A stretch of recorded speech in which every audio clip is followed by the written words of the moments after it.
हरे कृष्ण। मज्ञानतिमिरन्धस्य ज्ञानाञ्जनशलाकया चक्षुरुन्मीलितं येन तस्मै श्रीगुरवे नमः। Hare Krishna. This is very important discussion that was happening. There is some other discussion which will continue. So if I ask a question like, uh, if we get an opportunity to meet Krishna for 1 second, and then there is another option that we'll get big house, big car, big facilities. They'll be given for this lifetime, all these facilities. And another side is only 1 second for Krishna. And then after that, nothing. Then what we are going to choose? I say, okay, these things are good, good health, good family. Or there is another option that we may lose all our, you have to give up all your family, friends, relatives, and then you get one moment association of Krishna, and after that you will not have any of your family members, friends, relatives with you. You just have to live alone. But you got opportunity to meet Krishna for 1 second. Then what we will choose? And this is actually the choice we make at the time of death. If we are lamenting for our families, relatives, friends, and loved ones, and all this big list to we are lamenting for them and things, and then we will not be able to see Krishna. If we are that means the intent, the desire for all these things is the attachment is so strong. That oh, I am losing my house, I am losing my mobile, I am losing my things. But I am not happy that oh now I am leave my body, I'll meet Krishna. If this happiness is not there, then there is no possibility that we will go back to Krishna. Krishna says, "Oh, but you don't like me. I want to take you to you." He said, "No, no, no. My house, my family, my friends, my relatives, and my all this property, my body also." That means we should be detached from all these things eventually. Then only when we don't want any of these things in this world, no matter whatever is given, I say, I don't want it. I want only Krishna. So that is actually what is needed by the time of death. Like say, people they say, okay, I want to have 3 BHK also, I want to go back home back to Godhead also. Or I want to eat my pizza and ice cream and I want to meet Krishna. It is on the same level. Means our desire to go back from back to God and meet Krishna is on the level of eating some ice cream. Or sometimes the desire to meet Krishna is much more inferior compared to having a big house, good name and fame, good body, good health, this, that. They're more than meeting Krishna or having Krishna in life. It's not that I was detachment we need not cultivate. Okay, let me be detached from my family, house, relatives. We need not cultivate detachment, but we should cultivate the desire to meet Krishna, intensify the desire to meet Krishna. That should be cultivated. We are not jnana yogis to cultivate detachment. We are bhakti yogis. We develop attachment to Krishna. The desire to be with Krishna, to meet Krishna, serve Krishna, please Krishna and his devotees should be so intense that nothing in this world matters for us. Raghunathas Goswami got everything, but he ran away from everything. He said, no, no, no, no, I want Krishna only. Rup Sanatan Goswami, they ran away to Sanatan Goswami, he ran away from all these opulences to Vrindavan. Because their desire intensity for Krishna is more than all these material things which we are caught up in. Then we are fit to enter into Vrindavan. Otherwise, we are not fit. We are just we are long way to go, like that. So the point here, what I want to share is that we have to cultivate this desire very strongly. That is why the regulative principles are there. That is why all these systems are given to us. The principles of uh, devotional principles of bhakti are meant for this purpose only, to increase, to intensify our desire to go towards Krishna. There is no other. There is no other purpose to make us more and more closer.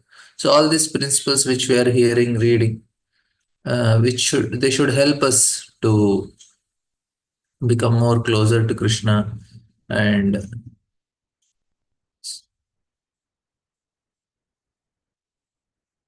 they should help us become more closer to Krishna. So, and here also we see, like when we hear, like now we are hearing all this. Uh,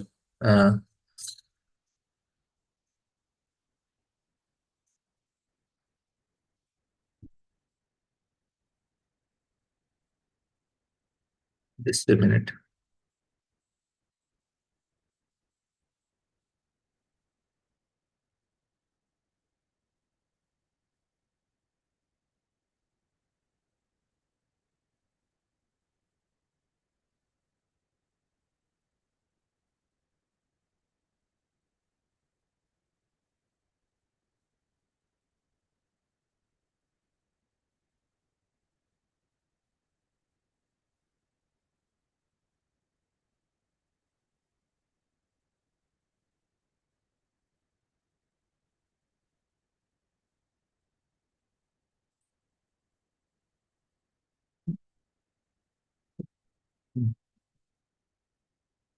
Okay, the Supreme Personality of Godhead. So here the form of Lord is explained. After hearing this, we should get attracted. Prasannavadanambojam Padmagarbhanu Garbharu Nekshanam Nilotpaladala Shankachakragadadharam. When this form is described, there should be attraction. Yeah, I should be attracted to this form. The Supreme Personality of Godhead has a cheerful, lotus like continuance with redder eyes, reddy eyes, like the interiors of a lotus and a swamped body, like the petals of the blue lotus. He bears a caused disc mace and in the three of its hand. Now, this description should make us attracted, desire to meet him. Of course, now this is actually called meditation. What happens is when we chant, we should remember the shlokas also. The advantage, the importance, not advantage, the importance of remembering shloka is that shloka, and we have to understand the meaning also. When these words are given, we have to understand them. That will help us in our meditation. Eventually, when we recite the shlokas with the meaning understanding, and when we start chanting, that form will appear in our consciousness.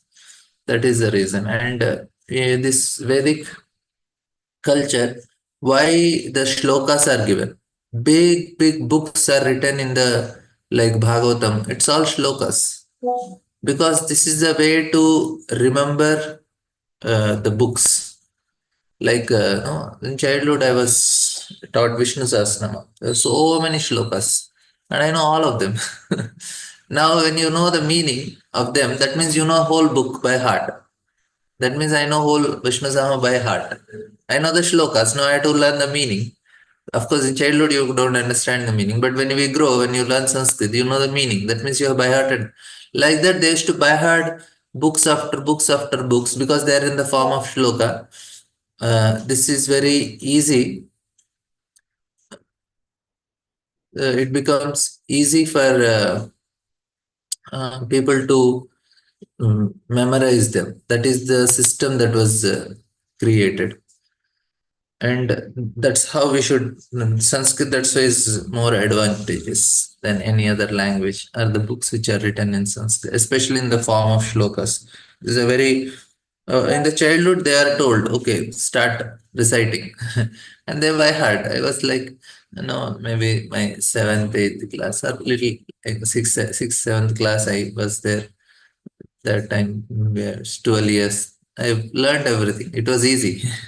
Maybe 2, 3 months it took, I've learned it. Now I cannot by heart any book. But If it is in that form, we can buy her books after books. But that time there was a Tamil mommy, she taught us. And we could have learned many books like that. But that we are not having access. We have to read our academic books. That's why we could lost. But Bhagavad Gita, many children learn Bhagavad Gita, they know. Bhagavatam also, many of them, they learn like that. So why we have to learn shloka? So that that helps in our meditation. It is definitely recommended herein that one concentrates his mind upon the form of Vishnu. So we have to concentrate. There are 12 different forms of Vishnu which are described in the teachings of Lord Chaitanya. One cannot concentrate the mind on anything void or impersonal. The mind should be fixed on the personal form of Lord, whose uh, attitude is cheerful as described in the verse. Bhagavad Gita states that the meditation on the impersonal or void features is very troublesome to the meditator. Those who are attached to the impersonal or void features of meditation have to undergo a difficult process because we are not accustomed to concentrate our minds upon anything impersonal. Actually, such concentration is not possible. Bhagavad Gita also confirms that one should concentrate his mind on the personality of Godhead. So this is what is recommended. That means the purpose ultimately is how much we are able to concentrate on the Lord. Whether you are successful or not is proportionate to our concentration only. How much first we have to concentrate on the holy name, then the form starts appearing. Initially it will be blur, later on it becomes very clear. That is how we should approach. The color of the personality of Godhead Krishna is described as Nilo Paladala, meaning that it is like that of a lotus flower with petals tainted blue and white. People always ask why Krishna is blue. The color of the Lord has not been imagined by an artist. It is described in authoritative scriptures. In the Brahma Samhita, also the color of Krishna's body is compared to that of a bluish cloud. The color of Lord is not potential imagination, poetical imagination. There are authoritative descriptions in the Brahma Samhita, Srimad Bhagavatam, Bhagavad Gita, and many of the Puranas of Lord's body. That is very important. Like now you say you are creating your own form. No, that is already described, and everybody is getting the same realization. When I chant Hare Krishna, when somebody chants Hare Krishna, anybody is chanting Hare Krishna, they are all seeing the same form. Everybody is giving the same description. That means what? That means that is authorized. It is not imagination. Somebody is chanting 5,000 kilometers away from this place. Somebody is chanting, 500 years back. Geographically at a different place, and the time span is also different. But when they chant, they are able to see the same form. Their description is like Bilmangal Thakur, some 5,000 years back, he is meditating, he is getting the same form. And no, 3,000 years back, Siddha Swami, he is meditating, he is getting the same form. And 500 years back, in at a different location, somebody else is meditating, he is also able to see the same form, and he is also describing the same form. That means this is the form you get when you chant Hare Krishna, like that. So the color of the Lord is not poetical imagination. There are authoritative descriptions like that. The Lord's appearance is described here as Padma Garbhanu Rekshanam. His eyes resemble the inside of a lotus flower, and in his four hands he has four symbols: conch shell, disc, mace, and lotus. लसत्पङ्कजकिञ्जल्का पीतकौशेयवाससं श्रीवत्सवक्षसं भ्राजत् कौस्तुभामुकुटकण्डरम्. His loins are covered by a shining cloth, yellowish like the filaments of lotus. On his breast he bears the mark of Srivatsa, the curl of white hair. The brilliant Kaustuba gem is suspended from his neck. Prabhupada is telling the exact color of the garments of Supreme Lord is described as saffron yellow, just like the pollen of a lotus flower. A Kaustuba gem hanging on his chest is also described. His neck is beautifully decorated with jewels and pearls. The Lord is full in six opulences, one of which is wealth. He is very richly dressed with valuable jewels which are not visible within this material world. We have to meditate, we have to see the lotus in front of our eyes and then we can meditate. That becomes more easy. Photo you can see, but directly seeing will make a difference. Matta Direpa Kalaya Pritam Vanamalaya Pradhyaharabhalaya Kiritangadanūpuram. Now, why Lord Kapila is describing Lord so detailed? Because that is what is needed for us to hear, so that in our meditation it helps. That's why the descriptions are there. When we hear, it helps in our meditation. We can concentrate. He also wears around his neck a garland of attractive sablon flowers, and a swan of bees, intoxicated by its delicious fragrance, hums about the garland. Is further superbly adorned with a pearl necklace, a crown, and pairs of armlets, bracelets, and anklets. From the description, it appears that the flower garlands of the Supreme Personality of Godhead is fresh. Actually, in Vaikuntha or in the spiritual sky, there is nothing but freshness.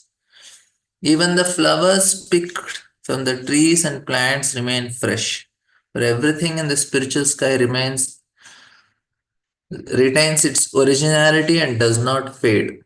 The fragrance of the flowers picked from the trees and made into garlands does not fade, for both the trees and flowers are spiritual. So everything is fresh there.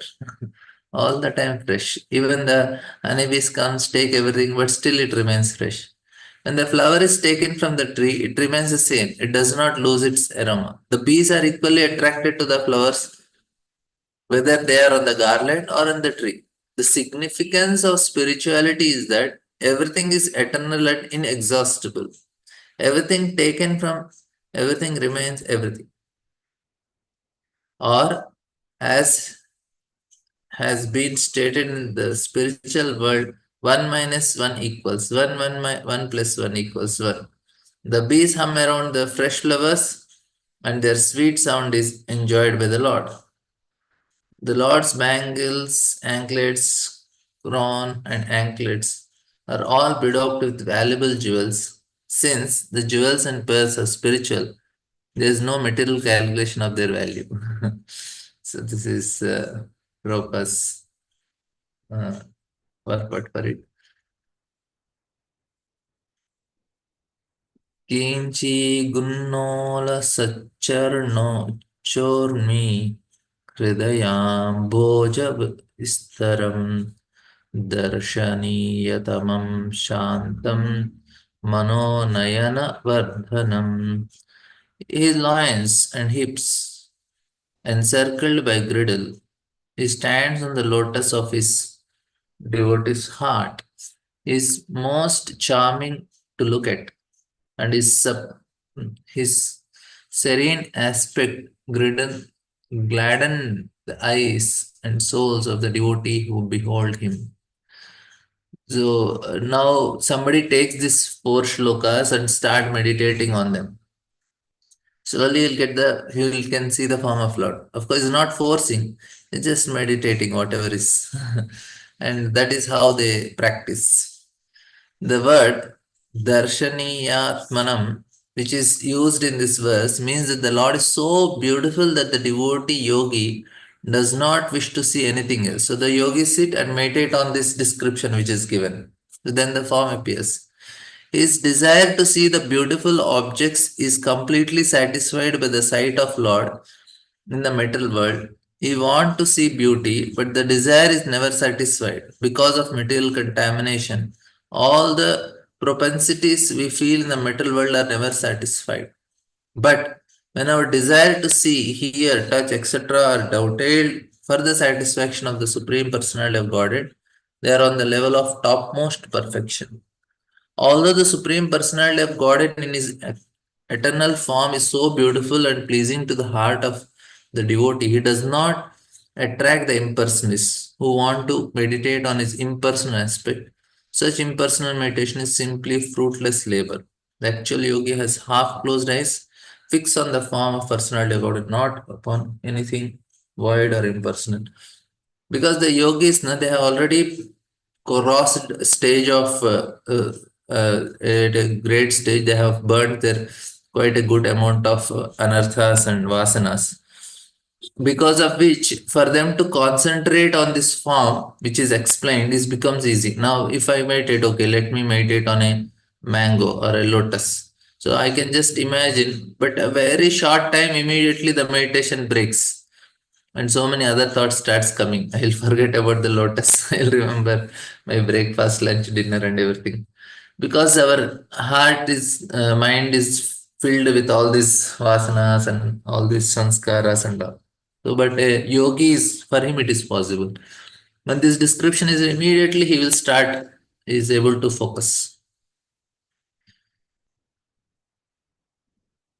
अपि च दर्शनं शश्वत् सर्वलोकनमस्कृतं सन्तं वयसि कैशोरे भर्त्यानुग्रहकातरम्.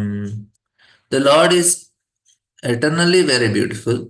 He is worshipable by all the inhabitants of every planet.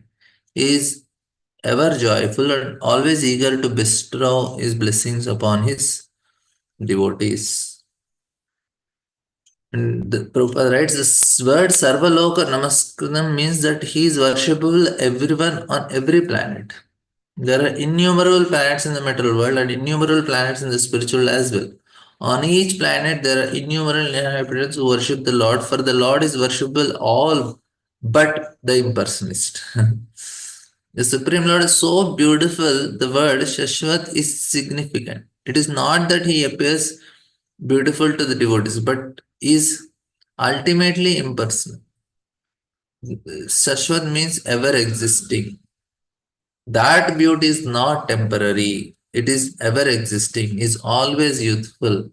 In the Brahma Samhita also, Advaitam Achyutam Anadim Ananta Rupam Adhyam Purana Purusham Navayavvanam cha. So that is the point. This original person is one without a second.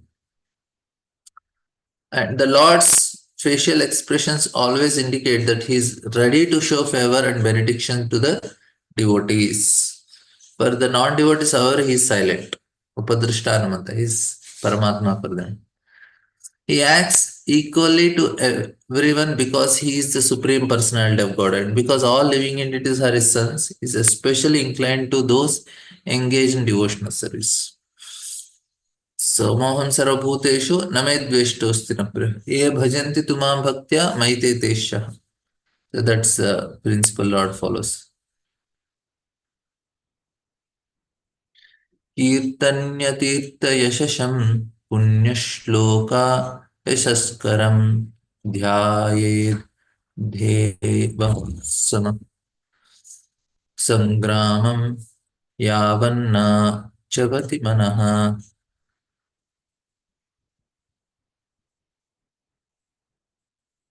The glory of the Lord is always worth singing. His glorious glories enhance the glories of his devotees.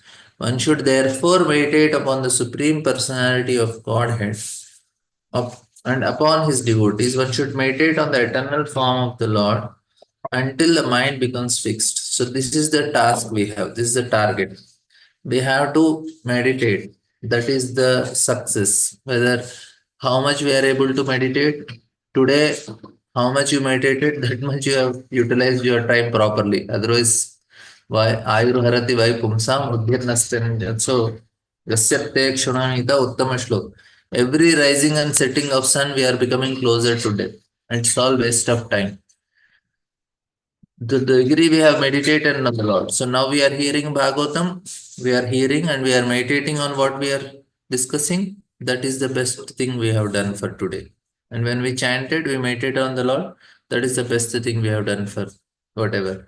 So one has to fix his mind on the Supreme Personality of Godhead constantly. That's what Prabhupada is instructing us. When one is accustomed to thinking of one of the innumerable forms of Lord Krishna, Vishnu, Rama, Narasimha, he has reached the perfection of yoga. This is applicable for us also. Our perfection is Bhakti Yoga. We have to innumerable forms, but the perfection is when we concentrate constantly, thinking of it. This is confirmed in Brahma Samhita. One who has developed the pure love, Premanjana Churita Bhakti. And the devotee especially sees the Lord in his beautiful blackish form, whereas it is Shama Sundara. Om Tat Vishnu Parama. The yogi should, this yoga system should be continued until the mind does not vacillated for a moment. It should not go here and there. The same purpose is served when a devotee worships the Lord in the temple. There is no difference. So, yogi is sitting in the Himalayas and meditating, and devotee is in the temple worshipping the Lord, or in the temple deities you have at the home. Now, important thing is even deity worship is also meditation. We need to very clearly understand deity worship is meditation.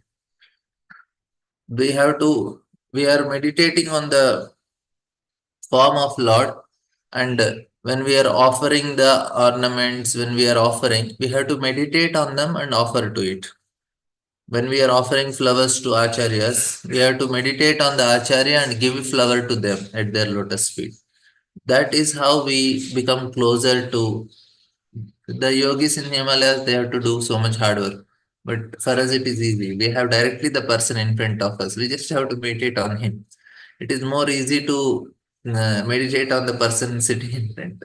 Then, so there is no difference between devotional service in temple and meditation on the form of Lord, since the form of Lord is same whether he appears within the mind or in some concrete element. So there is no difference.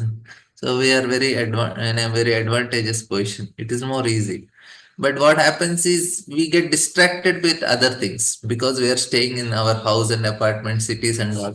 Other things are distracting. We are not able to focus on this form. That's why that is conducive. But for us, we cannot go to Himalayas. There are 8 kinds of form recommended for devotees to seek. The form may be made out of sand, clay, wood, or stone. They may be contemplated within the mind or made of jewels, metal, or painted colors, but all the forms are of the same value. It is not that one who meditate on the form within the mind is differently from one who worships the form in the temple. The Supreme Personality of God is absolute, and there is therefore no difference between the two. The impersonalists who desire to disregard the eternal form of Lord imagine some round figure. They especially prefer the Omkar, which has a form, which also has form. In Bhagavad Gita, it is stated Omkar is the literal form of the Lord. Similarly, there are statue forms and painting forms of the Lord.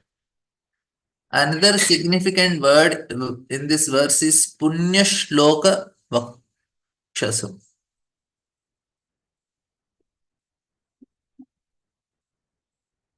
Punya Shloka Yashashkaram. Sorry, the devotee also called Punya Shloka. As one becomes purified by chanting the holy name of Lord, very important. So one can become purified simply by chanting the holy name of the devotee. So when we chant na, Prabhupada, Jaya Prabhupada, one can become purified simply by chanting the name of devotee. So a holy devotee. The pure devotee of Lord and the Lord himself are non-different. It is sometimes feasible to chant the holy name of devotee. It is very uh, this is a very sanctified process. Lord Chaitanya was once chanting the holy name of gopis. When a student criticized him, why are you chanting the name of gopis? Why not Krishna? Lord Chaitanya was irritated by the criticism. And so there was some misunderstanding between him and students. He wanted to chastise them for desiring to instruct him on the transcendental process of chanting. We chant Prahlad Maharaj, so Prabhupada writing. The beauty of Lord is that devotees who are connected with his activities are all good. Arjuna, Prahlad, Janak Maharaj, Bali Maharaj, and many other devotees. So we chant. Some of them, such as Prahlad Maharaj, Bali Maharaj, was born of demonic families. But still, they have become famous because of their association with Lord. Anyone who is eternally associated with Lord is glorified with the Lord. The conclusion is that perfect yogi should always be accustomed to seeing the form of Lord, and unless his mind is fixed on that way, you should continue practicing yoga. Like, and yeah, so we'll end here. Any questions, comments?